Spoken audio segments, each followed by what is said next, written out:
téléspectateurs yi salaamaaleykum ñoo ngi leen di nuyu di leen siyaare di am mbégte di àndandoo ak yéen ci iRadio 90.3 di nuyu tey siyaare Alaaji bu Fall salaamualeykum wa rahmatullah di leen dalal ci xew-xewu jamono. waaw Boubacar Sembène maa ngi lay nuyu di nuyu. Sembène bi ma togg Sembène bi foog ma def nii pour. waaw Sembène bi lee koy motal moo tax nii laa koy def. ngay maat affaire bi. Alaaji Ibu nuyu naa la.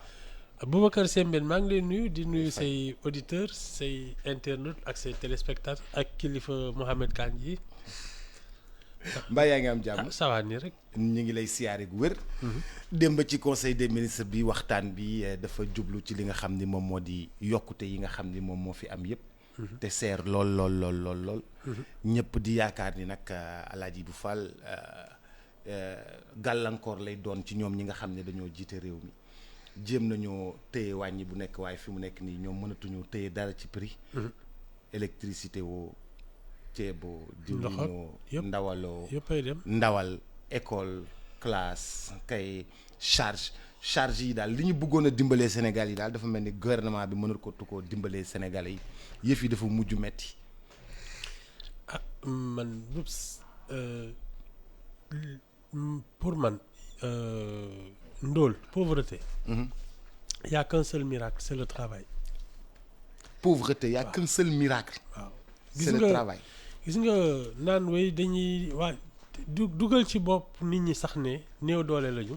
baaxul ci ñoom. parce que duñu gaaw a dékku coono àddina. xam nga ku jàpp ne néew doole la ndimbal rek lay xaar. du jógal boppam. malheureusement ñun.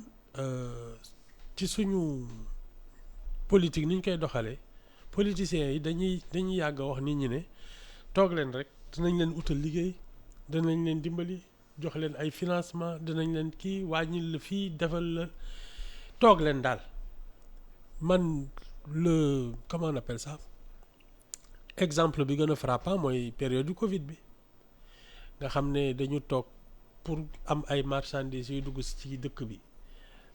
nekk jafe-jafe mu nekk jafe-jafe ci man ci loolu la ñu waroon profité commande locale bi ñu mën koo yëg gën ci jàpp yenn kii profité ne lii moom mënu fi dugg na ko sénégalais yi defal seen bopp muy ci mbay mi muy ci lépp malheureusement dañ ne nit ñi toog leen seen kër di leen lancer ay aide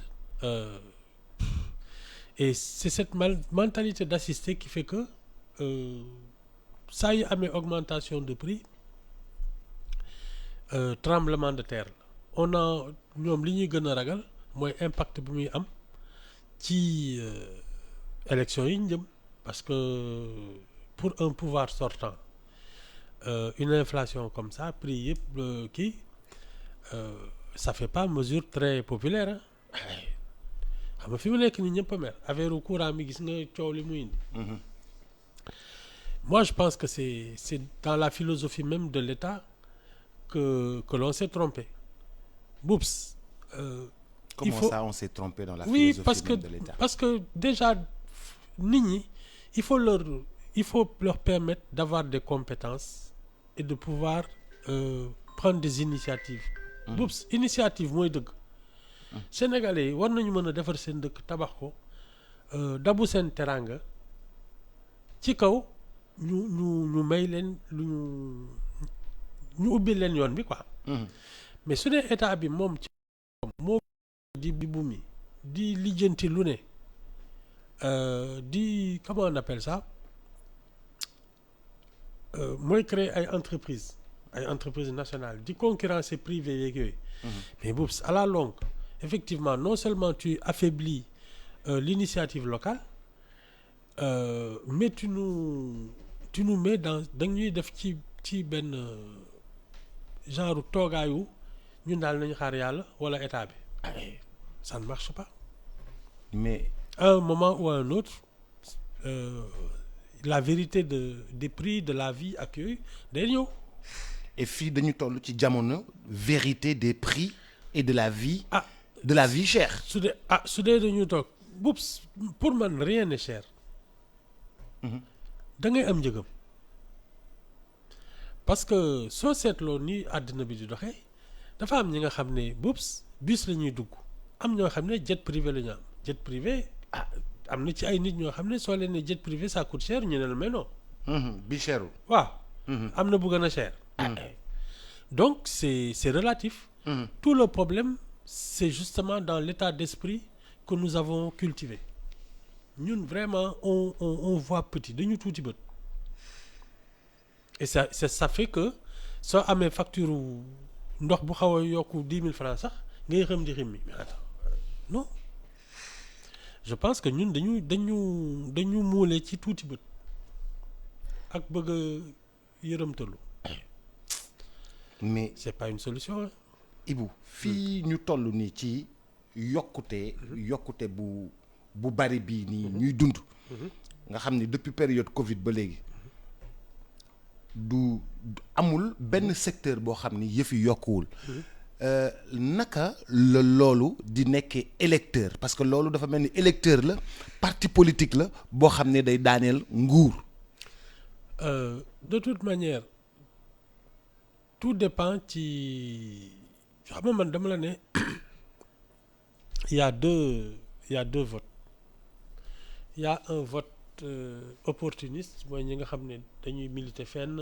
dañu bokk foofu nga xam ne ñoom suñu gagné ñoom ñooy séddoo teraanga yi disons ça comme ça et puis il y a ce que j'appelle pour man un vote moral mooy ñi nga xam ne daal duñu politique faruñoo kenn mais danañu xool li gën ci dëkk bi ñu voté ko avec un intérêt indirect parce que dañuy naan ñan ñoo mën a gën a yor réew mi c'est vrai que les prix augmentent c'est un mauvais point mais xam nga du loolu rek a tax ñuy voter parce que tam da ngay déglu nit ñi seetlu leen su dee candidat yi ci man ki ci gën a nite ki ci gën a mën wax lu di parce que situation day am mais xam nga kan ngay wóolu ki nga xam ne il t'apporte des solutions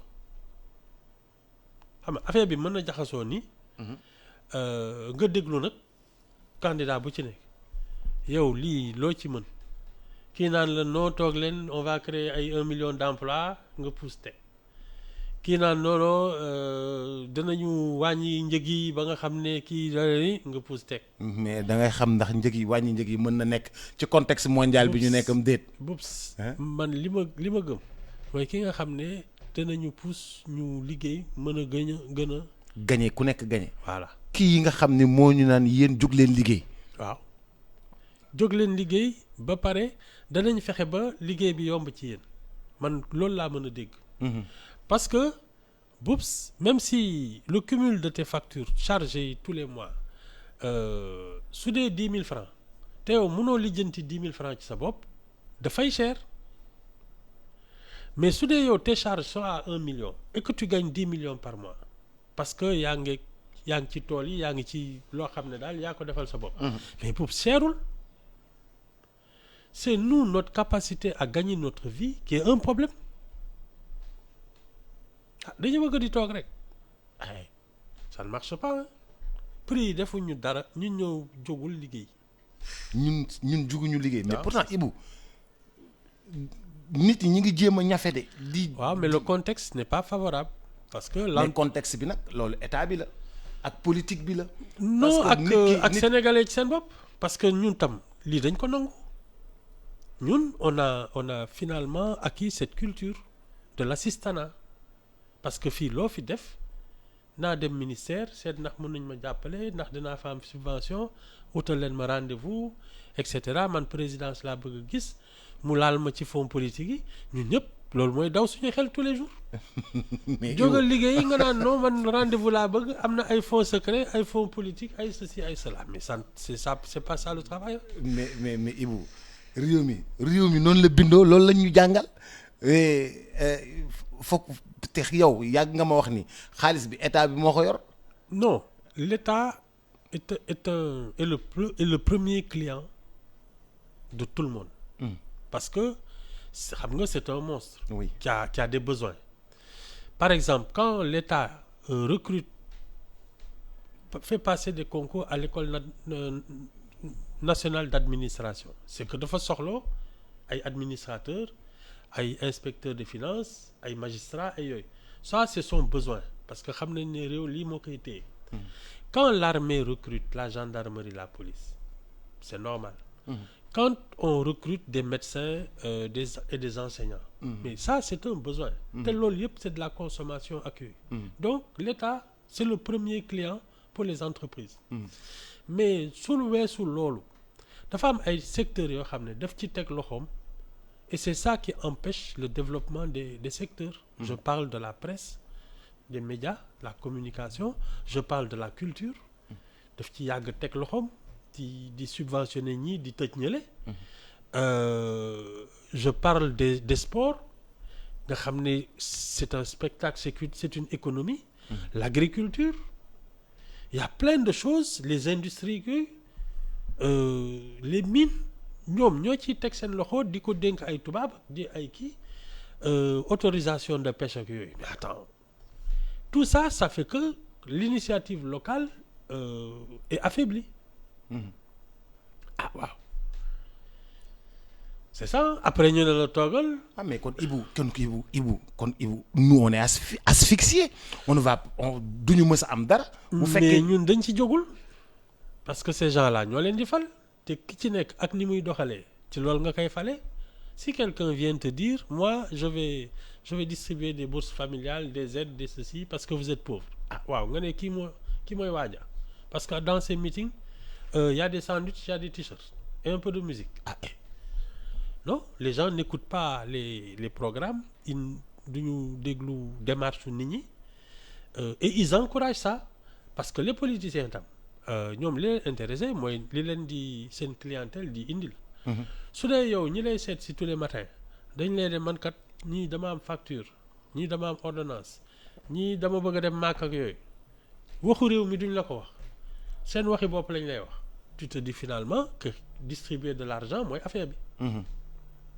mais su dee les citoyens quand ils se lèvent pour voir un responsable politique ils lui parlent des problèmes du pays mais c'est complètement c'est ça qui est normal mais ñun on passe notre temps à parler de nos propres problèmes ku ci am audience ak président doo dem ne ko réew mi kat secteur bi nii lañ ko war a doxalee on n'est pas d'accord da ngay dem ne ko dama dimbali dama bëgg monter kii autorisation laa bëgg wala jox leen ma suuf wala may leen ma xaalis mais attends ça c'est comme ça. léegi Ibou nu ñu mënee dagg corde yooyu nu ñu ko mënee dagg. ah mais parce que tamit Ibou réew mi ni mu bindoo. koo fi teg ay mbokkam ñoo ne ko jox ma suuf jox ma ci booru géej gi damay bëgg ubbi fii jox ma carrière bi wala joxal sama xarit carrière bi noonu la réew mi doxe ñaar de laa ci gis benn il faut élire un vrai chef koo xam ne daal du nangu population bi xëcc ko. vers le bas moom mooy tungoom nit ñi ñu jëm ci kaw moo leen di du nangoo dugg ci yenn détails yi ba pare ni muy waxeek nit ñi ak ni muy jëfee day tax ñu gën a farlu ci jom ak ci ful ça c'est pour l'immédiat à moyen et long terme BOPS c'est de l'éducation c'est de la formation y a pas autre chose loolu da nga koy dugal ci boppu nit ñi def ñu koy nooyee di ko lekk di ko naan ba nga xam ne loolu la ñuy dund jóg di fas jom di liggéey mu neex ñu liggéey mu naqadi ñu liggéey. mais Ibou kan moo ñuy war a mën a wax ni ñun dañoo war a liggéey. fii ñu toll nii gisoo fi kenn ku ñuy war a wax ku fi ñëw daf ñu naan dinaa leen wutal liggéey dinaa leen wutal ay emploi mais. c'est pas vrai ça c'est des histoires. ñi am yaa ngi fàttaliku ñi am loxo ñi am liggéey. yëkkati leen seen loxo kenn yëkkatiwul. ñi amul liggéey yëkkati leen loxo ki ñu loolu moo ñu doon wan ni. mais boobu dans un pays. mais nit ñooñu ñëpp bu ñu la toppee ñii ñëpp toppal te ñoom ñëpp amuñu liggéey yow nga taxaw ne leen dinaa leen wutal liggéey. non xam nga lan nga leen di expliquer. waaw réew mi ni mu bindoo nii. tout est à refaire. dans ce pays tout est à refaire. mais boobu oui. fii dañ ko war a réew dañ koy defar et quand tu regardes l'état du pays tu sais que fii tout est à faire su dee ñun loolu nanguwuñ ko gis parce que ça c'est le début de l'affaire xam nga ne fii y a du travail parce que tout est à refaire fii loo fi laal dañ ko importer et c'est ça nous notre problème au lieu de se dire mais lu tax ñun duñ ko defaral suñu bopp ay usines ay ateliers parce que li ci ëpp c'est de l'artisanat des petits ateliers de 10 20 personnes ñoo xam ne mën nañu régler problème mu benn koñ wala ñaari koñ ak ñett mais ils travaillent tous les jours ku si am soxla ay defar bunt ay defar kii c'est toi qui truc et c'est toi qui vends loolu ute na ki nga xam ne il peut faire des choses à l'échelle non seulement nationale mais même continentale sous-régionale parce que loolu ay investissement la laaj ak ay yooyu de la recherche peut-être pour être à un niveau truc mais li nga xam ne mooy faj soxla nit ñi nii tous les jours tu as peut-être besoin d'un serrurier tu as besoin d'un plombier tu as besoin de quelqu'un qui te fait de la peinture ak yooyu tu as besoin de tellement de choses yoo xam ne ñun on n'est même pas formé pour ça et c'est ça le problème on n'a pas la formation de base tous les petits métiers là enfin appelons ça petits métiers yi nga xam ne tey ñoom par exemple dans les chantiers les 3/4 des ouvriers là ils n'ont pas de formation boobu ils ont appris comme ça góorgóorlu rek ñoo ne man daal damay bindu tey ñu ne la waaw kon da ngay taxaw fële jàngal la ko nii nga kërti alors que si tu avais déjà dans le cursus scolaire avant la troisième ces métiers là qui ne demandent pas vraiment des recherches poussées mais c'est les métiers des ouvriers ak yooyu mais boobu ñu ci bare dañuy ubbi seen kiiwu bopp seen yëfu bopp seen atelier bopp te xam ne tous les 2-3 jours on viendra te demander de faire un travail mais su dee ñun amuñu même culture boobu c'est un problème non mais xoolal même les tissus on les importe tous il y a du coton il y a tout ce qu'il faut pour avoir au moins des ateliers de tissage mais ñun dañuy importer par millions de tonnes ay basin ak ay kenn xamul alors que ñun yooyu ce sont ces choses-là qui font travailler les gens commerce bi la ñu war a régler seetlu pour qu'est-ce qui mérite d'être importé ak ce qu'il faut arrêter pour que ces gens-là investissent dans la production locale parce que ñoom seen problème c'est d'avoir une marchandise qu'ils peuvent vendre aux consommateurs ñun li ñu gënal mooy ñu investir ci ñi nga xam ne ils font de la production locale parce que marchandise piisu coton la ñun bi ci defaree Sénégal moo ñu gënal mais si on favorise ceux qui viennent de Hollande et de xawma fan mais ñoo rey suñu bopp on est en train de tuer le travail dans ce pays monsieur Fall daal leen daal xam naa ko bu fekkee da nga ne ma tout est à refaire dans ce pays dañoo war a defaraat koñ yi defaraat kii xalaataat ni ñuy dundee xalaataat ni ñuy def xalaataat ni ñuy gaaree oto yi oui xalaataat les conduire à ciel ouvert là hein mais Boubs imagine-toi que les questions de nu mu tudd les questions de parking mais ça c'est de l'initiative tu peux nit mën na toog daal di seet comment il peut prendre des espaces et di organiser ay parking ñi di fay par mois dégager tali bi parce que espace bi am na mais c'est de l'initiative mais xam nga Ibou am na koo xam ni jëloon na initiative bi ba def ko ay Médina ak yooyu da ngay gaare ñëw dugal benn pièce 200 francs pour 1 heure 400 francs pour la journée ñu def ko bay Médina def ko ay centenaire installé yépp def ko ak mairie Médina def ko ak mairie Dakar Plateau ak yooyu noonu mais bi ñun sénégalais yi bi ñuy xeex dañoo toj yooyu yëpp daaneel ko yàq ko waa ji perte 5-6 milliards daal di bàyyi kookoy bàyyul dafa fayit non mais c'est que dafa jël ay bagaasam dem Côte d'Ivoire organiser Côte d'Ivoire ba mu ne cocc di fa am xaalis c'est ça jëlee entreprise bi délocaliser ko jëlaale sax travailleurs yi nga xam ne mokkaloon nañu ba pare xam nga déjà mu ne leen kaay leen ñu dem Côte d'Ivoire sénégalais yooyu yëpp daal di jël seen i bagages xam nga ñoon dem Côte d'Ivoire xam nga c'est là que tu te rends compte que la culture du travail c'est pas seulement ce que tu formes ak les compétences mais c'est aussi la population là qui respecte le travail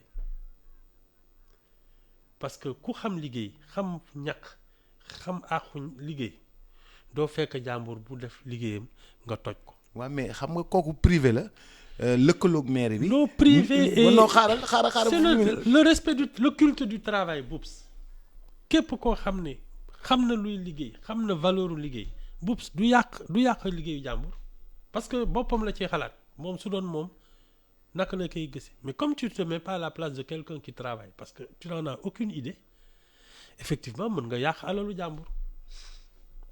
C'est cette culture du travail que nous avons perdu. C'est pas seulement de bricoler, mais c'est de respecter le travail des gens. Ah oui. BRT bi pareegul. waaw ñu toj vitre yi. mu kii ñu war a waajalaat encore. waajalaat. Je te dis, c'est un problème d'éducation. Oups. C'est un problème d'éducation. Et quand je parle d'éducation, là, on en est à la période où ce sera du redressement. dootul nekk éducation redressement la. redressement la parce que am na ci ñu bëri ñoo xam ne. boole boo ñu ne da nga ñu war a redresser nag da nga ñu tooñ de. waaw yow redressement moom boo ñu ko waxee nañu yéen dañ leen war a redresser en tant que sénégalais moom da nga ñuy tooñ. Ouais. Non, il y a un vrai problème parce que si tu te rends compte de ce qui s'est passé depuis quelques années biñ fiy taal ay yëfu jàmbur ak yooyu. Mais ça, c'est de la délinquance. Te délinquants, dañ koy redresser. Mineurs yi nii les centres de réinsertion là. Affaire redressement la. Centre de sauvegarde. Sauvegarde, redressement la. Enfin, ça veut pas dire que saa yoo yeewoo ñu duma la. de Pikine. Voilà, ça veut pas dire que dañ yeewu gàddu seen yat di dóor mais au moins dañ lay genre incubation la dañ lay dugal ci milieu boo xam ne dañuy dugal sa bopp ne doo am jot sax.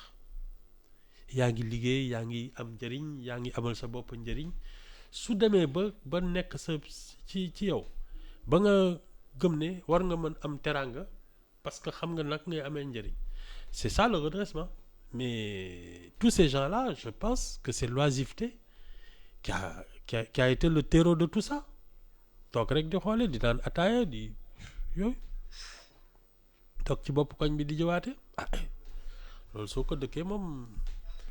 Non, c'est ça. On en est à un moment où c'est une question de redressement. Je vois bien les services civiques là. Ñu militariser ko et tous ceux qui traînent là amuñu lu ñu def ñuy kii ak yooyu dañ leen di répertorier ne leen ñëw leen on a besoin de vous. ñu wut ñu am fu ñu leen teg. Mais ne serait-ce que pour la souveraineté alimentaire tu as besoin de bras mais gàddul ma li fi ne yëpp. ñu def seen service civique nga xam ne yow yaa ngi ci dëkk boo xam ne bëgg nga fi faju bëgg nga fi nekk en sécurité bëgg nga lekk ba suur ak yooyu mais il faut nga def ci sa ñaq ça c'est tout le monde qui doit s'y mettre et c'est ça qui n'a pas été à mon sens dans les priorités du mandat de Macky Sall. Oui, Macky Sall, Abdoulaye Wade. Des régimes. Oui. Ça n'a pas été notre priorité.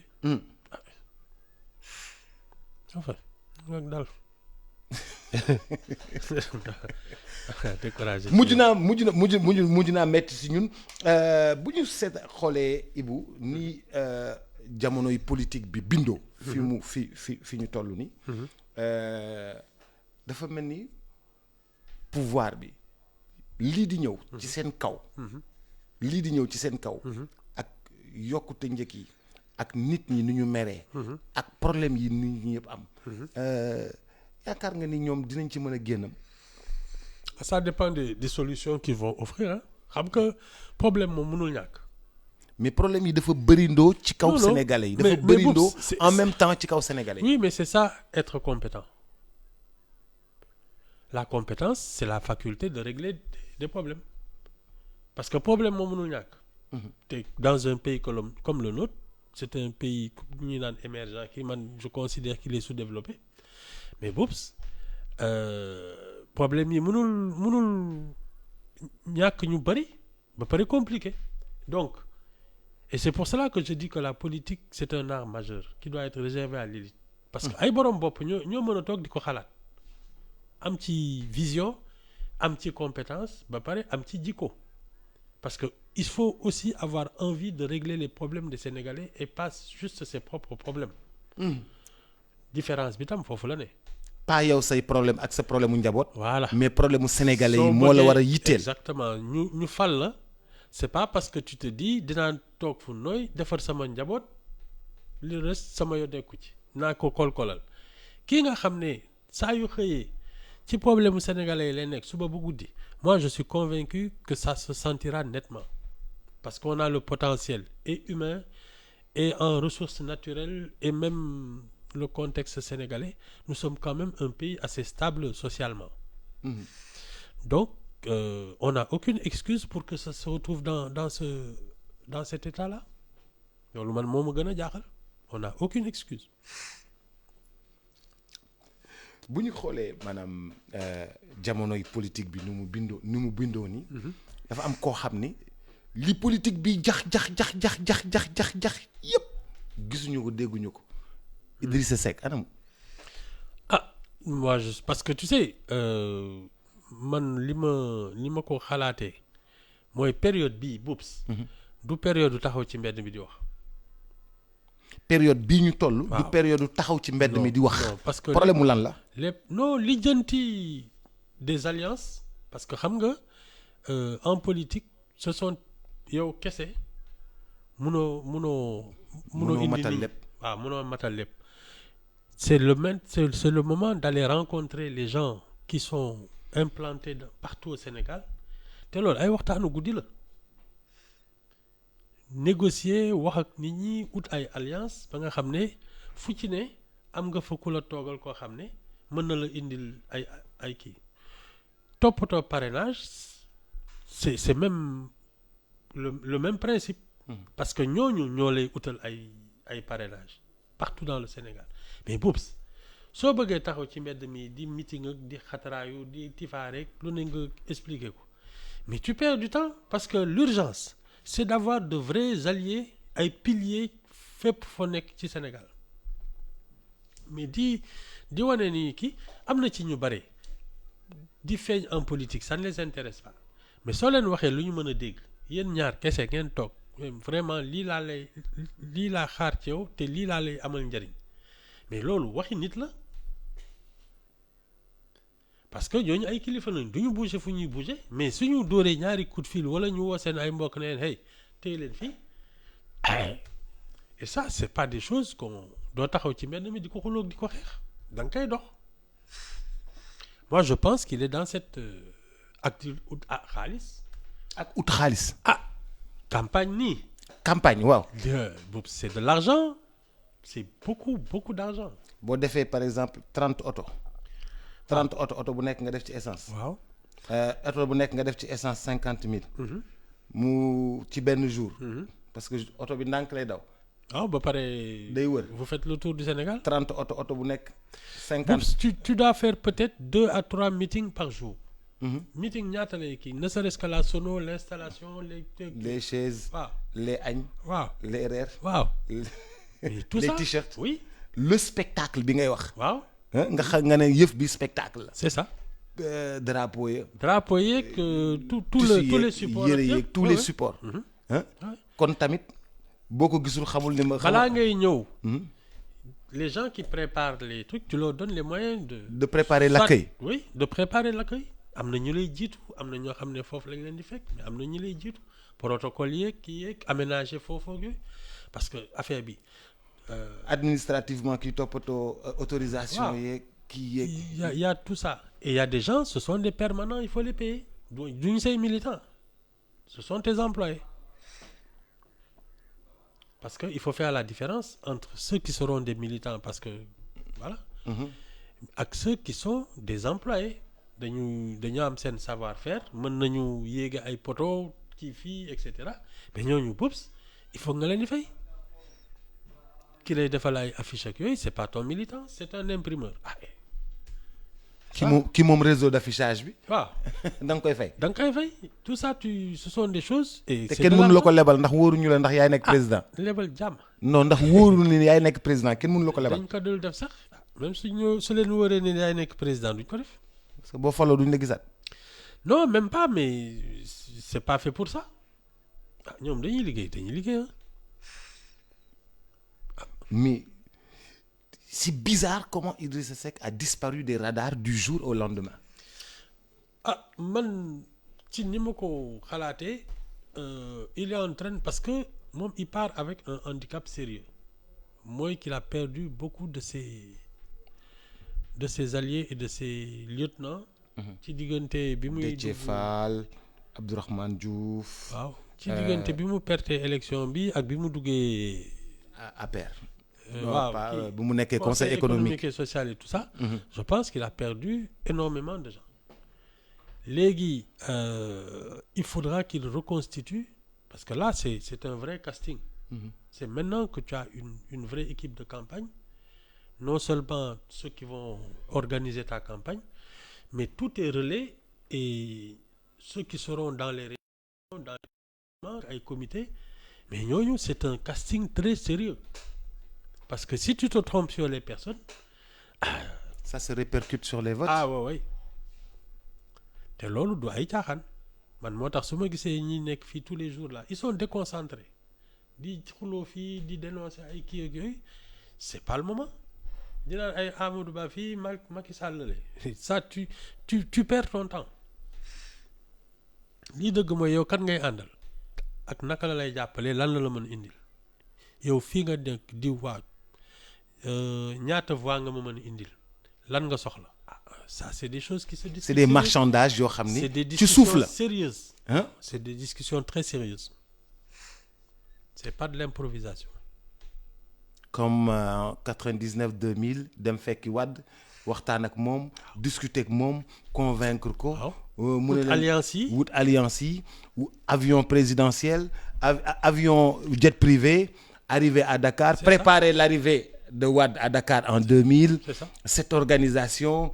La stratégie, cette fois-ci on sera debout sur une voiture, on n'a pas d'argent, on va faire une marche bleue, on n'a pas d'argent, on va faire une marche bleue, on va pas faire de meeting, on va avoir une sonorisation avec devant et derrière, micro au milieu, fu ñu dem taxaw wax. ak tàngaay bi nga lan la ñuy sol ñaari bretelle ñaari yére ak ñaari bretelle benn simis ak kii bretelle kenn du fi sol grand boubou. C'est ça, voiture climatisée moom xaju fi. waaw yooyu la non ce sont des. C'est stratégique. Oui Boubs loolu du ay waxi mbedd man de loolu laa gën a gëm du waxi mbedd de.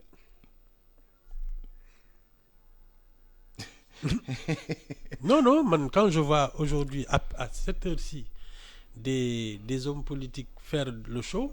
Naan parce que le show c'est pendant la campagne. nga xam ne tu as toutes les caméras braquées sur toi foofu nag foo waxee ñu kii la mais si tu n'as pas préparé tes prestations en amont tu vas faire des loupés te foofu ça te discrédite. bu am flop. dëkk bu am flop. ñëpp di la seetaan parce que tu as un temps d'antenne. par force la ñuy toog leen seetaan. dëkk bu am flop day répercuté wu ci ñi la yaakaar ak oui ça te discrédite sax. Premier meeting ñaari xar ak ñetti béy ñoo fay taxaw. Le reste de ta campagne c'est foutu. C'est des choses comme ça qu'il faut organiser. Donc c'est la logistique. La logistique, la stratégie, le casting, les alliances, c'est maintenant. Le show là c'est en décembre. Xawma janvier. En janvier. Parce que en plus si tu n'as pas assez de parrainage doo bokk ci la bokk. mais kon ñun suñu élection bi mujjut a yombul de da nga doon wax naan liñ leen teg sax doy sas bi ñu leen teg doy. Oui pour man c'est oui on a permis à n'importe qui de pouvoir se présenter mais c'est pas une blague parce que mën nga am lii yëpp mais déjà le parrainage. Le budget de campagne waxuma la caution bi le budget de campagne kese ak parrainage bi loolu su jotee di nga gis gars yi di dóor marche arrière benn boo dugalee caution ñaata du 30 millions. boo dugalee caution 30 millions. indi 50 000 voix. indi 50 000 signature voix 50 000 signatures. pour collecter déjà 50 000 signatures boops c'est pas gratuit. C'est tout un boulot, c'est toute une logistique, c'est toute une organisation. Si on pouvait estimer combien coûte justement une signature pas nga jënd ko ci ni mais jóg yendu di kii par jour. Convaincre une équipe voilà combien de pour avoir 100 signatures quelle somme d'efforts de gens tu mobilises parce que y a des per diem il y a des trucs il y a des frais de déplacement il y a tout ça. On peut estimer à combien coûte une signature. Alors, admettons qu'une signature coûte 500 francs. Pour 50 000 signatures, tu vois un peu ce que ça fait? C'est de l'argent. Présidentiel bi daal kon li mu laaj na alal laaj na xel laaj na doole laaj na organisation laaj na méthode. Ah ouais. C'est pas du chahut moom. Mais loolu moo tax ngay wax très souvent appareil électoral. Oui, ça c'est le minimum te moo tax ñi nga xam ne dañu bàyyi ba mu des 6 mois ñiy doog a jóg naan je vais être président je suis curieux de voir la suite parce que man li ma xam bi kii soit ce sont les vieux partis les vieilles qui ont de vieilles traditions d'aller aux élections ñooñu revitaliser seen réseau mooy gën a yomb. Et je te dis c'est même pas ça va plus que 6 mois il te faut au moins un an et demi da ngay teel a jóg mais ki nga xam ne yow musuloo présenté wu waaw mais ça boobu soo ko deful sur plusieurs années je suis curieux de voir le résultat ça ne s'improvise pas faire le tour du Sénégal 3 ou 4 fois ay fu nekk nga dem jëli fa signature yi ñu laaj. ah waaw te parce que il faut que nit ñi dañ la naan nay jóge ci dëkk bii. il faut nit ñi mës la gis au moins xam ne yegg si nga ba ci ñoom wala nga yónnee fa koo xam ne dafa sës rëkk ci yow